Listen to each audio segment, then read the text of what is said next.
मैं आज बात करता हूं हृदय की।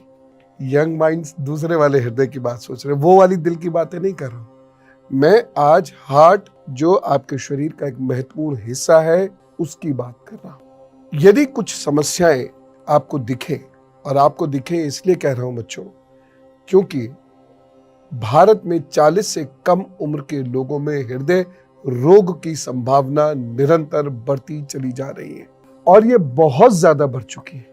बहुत कम एज में लोगों में, पहले तो मान के चलते थे हम 60 प्लस की बात है, अब 40 से कम उम्र के भी बहुत सारे लोगों में ये संभावनाएं बढ़ रही है। 20% हर वर्ष बढ़ जाती है। तो अब यह जानिए आप कि यदि आपको कुछ समस्याएं हो रही है, जो मैं अभी आपको गिनाने वाला हूं, तो अलर्ट हो जाइए, क्योंकि कोई भी बड़ी समस्या एकदम नहीं होती है। उसका एक बहुत लंबा जेस्टेशन पीरियड होता है। वह धीरे धीरे धीरे धीरे धीरे धीरे बढ़ती चली जाती है, और एक समय ऐसा आता है जब आप हृदय रोगी हो जाते हैं।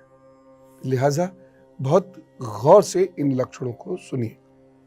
पैदल चलते समय क्या सांस फूल जाती है, और बहुत जल्दी फूल जाती है।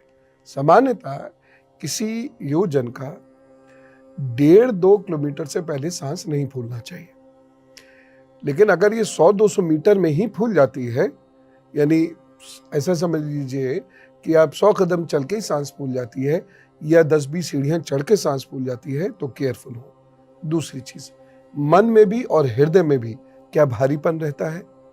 क्या पैदल चलते समय बहुत पसीना आ जाता है और बहुत जल्दी आ जाता है? क्या एक अजीब सी बेचैनी बनी रहती है, जिससे कभी कभी सांसें भी टूटने लगती हैं? ये ध्यान रखिएगा। बच्चों के मामले में ये जरूर देखिएगा कि 2 तरीके के जन्मजात हृदय रोग के लक्षण होते हैं। पहली तरह का हृदय रोग होने पर बच्चा थोड़ा नीला सा पड़ जाता है। चेहरे और शरीर के साथ साथ जीभ, नाखून और होंठ भी नीले हो जाते हैं, और साथ ही साथ बच्चा अक्सर बेहोश भी हो जाता है। इस स्थिति में यदि शिशु को देखे तो तुरंत अस्पताल ले जाने की जरूरत है, और चिकित्सीय सलाह उसकी तुरंत ले लीजिएगा। यदि रोते समय या खेलते समय या चीखते समय नील पड़े तो तुरंत डॉक्टर साहब से मिलिए। दूसरे तरीके का जो हृदय रोग बच्चों में होता है, उसमें शिशु को दूध पीने में परेशानी होती है, और दूध पीते हुए पसीना आता है, और ऐसे शिशु का वजन कम हो जाता है, और ये खेलता कम है, थक बहुत जल्दी जाता है। इस तरह की परेशानी यदि बच्चे में जन्म के बाद कुछ महीनों में देखें तो तुरंत चिकित्सीय सलाह ले, टाले बिल्कुल नहीं। जन्म के बाद चिकित्सा करा देने से ये लक्षण हमेशा के लिए भी खत्म हो जाते हैं।